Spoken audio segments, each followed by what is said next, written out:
जय बजरंगबली, जय जय श्री राम। दोस्तों, आज मोहिनी एकादशी है, तो आज हम इसकी व्रत कथा पढ़ने जा रहे हैं। तो शुरू करते हैं। धर्मराज युधिष्ठिर से कहने लगे कि हे कृष्ण, वैशाख मास की शुक्ल पक्ष की एकादशी का क्या नाम है तथा उसकी कथा क्या है? इस व्रत की विधि बताइए, यह सब विस्तार पूर्वक मेरे को बतलाइएगा। श्री कृष्ण कहने लगे कि हे धर्मराज, मैं आपसे एक कथा कहता हूँ जिसे महर्षि वशिष्ठ ने श्री रामचंद्र जी से कही थी। एक समय श्री राम बोले कि हे गुरुदेव, कोई ऐसी व्रत बताइए जिससे समस्त पाप और दुख का नाश हो जाए। मैंने सीता जी के वियोग में बहुत दुख भोगे हैं। महर्षि वशिष्ठ बोले, हे राम, आपने बहुत सुंदर प्रश्न किया है। आपकी बुद्धि अत्यंत शुद्ध तथा पवित्र है। यद्यपि आपका नाम श्रवण करने से मनुष्य पवित्र और शुद्ध हो जाता है, तो भी लोकहित में ही ये प्रश्न अच्छा है।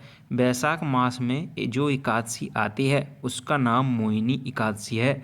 इसका व्रत करने से मनुष्य सब पापों तथा दुखों से छुटकारा, मोह जाल से मुक्त हो जाता है। मैं इसकी कथा कहता हूँ, ध्यान पूर्वक सुनिएगा। सरस्वती नदी के तट पर बृहदावती नाम की एक नगरी में युद्धिमान नामक चंद्रवंशी राजा राज करता था। वहाँ धन धान्य से संपन्न व पूर्णवान धनपाल नामक वेश्या भी रहता था। वह अत्यंत धर्मालु और विष्णु भक्त था। उसने नगर में अनेक भोजनालय, प्याऊ, कुएं, सरोवर, धर्मशाला आदि बनवाए थे। सड़कों पर आम, जामुन, नीम आदि के अनेक वृक्ष भी लगवाए थे। उसके 5 पुत्र थे, सुमना, सद्बुद्धि, मेधावी, संकृति और दृष्टबुद्धि। इनमें से 5वां पुत्र दृष्टबुद्धि महापापी था। वह पितर आदि को नहीं मानता था। वह वेश्या दुराचारी मनुष्य की संगति में रहकर जुआ खेलता और पराई स्त्री के साथ भोग विलास करता था तथा मद मांस का सेवन करता था। इसी प्रकार अनेक कुकर्मों वह पिता के धन को नष्ट करता था। इन्हीं कारणों से रुष्ट होकर पिता ने उसे घर से निकाल दिया था। घर से बाहर निकलने के बाद वह अपने गहने कपड़े बेचकर अपना निर्वाह करने लगा। जब सब कुछ नष्ट हो गया तो वेश्या और दुराचारी साथियों ने उसका साथ छोड़ दिया। वह अब भूखा प्यासा और अति दुखी रहने लगा। कोई सहारा ना दिखा तो चोरी करना सीख गया। एक बार वह पकड़ा गया तो वेश्या का पुत्र जानकर चेतावनी देकर छोड़ दिया गया, मगर दूसरी बार फिर पकड़ में आ गया। राजा आज्ञा से इस बार उसे कारागार में भी डाल दिया गया। कारागार में उसे अत्यंत दुख दिए गए। बाद में राजा ने उसे नगरी से ही निकाल दिया गया। वह नगरी से निकल वन में चला गया। वहाँ वन्य पशु पक्षियों को मारकर खाने लगा। कुछ समय पश्चात वह वहेलिया बन गया और धनुष बाण लेकर पशु पक्षियों को मार मार कर खाने लगा।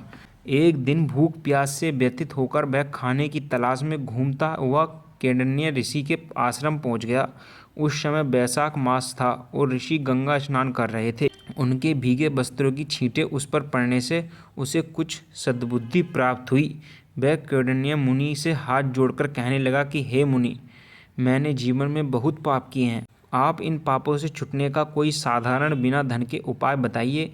उसके दीन वचन सुनकर मुनि ने प्रसन्न होकर कहा कि तुम वैशाख शुक्ल की मोहिनी नामक एकादशी का व्रत करो, इससे समस्त पाप नष्ट हो जाएंगे।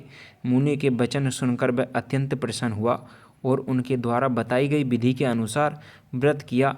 हे राम, इस व्रत के प्रभाव से उसके सब पाप नष्ट हो गए और अंत में वह गरुड़ में बैठकर विष्णु लोक को गया। इस व्रत से मोह आदि सब नष्ट हो जाते हैं। संसार में इस व्रत से श्रेष्ठ व्रत नहीं है।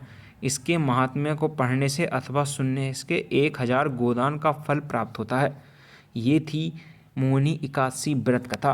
और दोस्तों, आगे बढ़ने से पहले मैं आपको बता दूं, हमारे चैनल धार्मिक ज्ञान हिंदी को सब्सक्राइब कर लीजिएगा, क्योंकि धर्म से जुड़ी सभी जानकारी और अगली व्रत कथा से जुड़ी हर जानकारी आपको इस चैनल पर मिल जाएगी। और पूरी व्रत कथा आपको प्लेलिस्ट को सब्सक्राइब कर लीजिएगा। मिलते हैं अगली वीडियो में, तब तक के लिए धन्यवाद। और चैनल पर सब्सक्राइब करते समय बेल आइकन जरूर दबा दीजिए।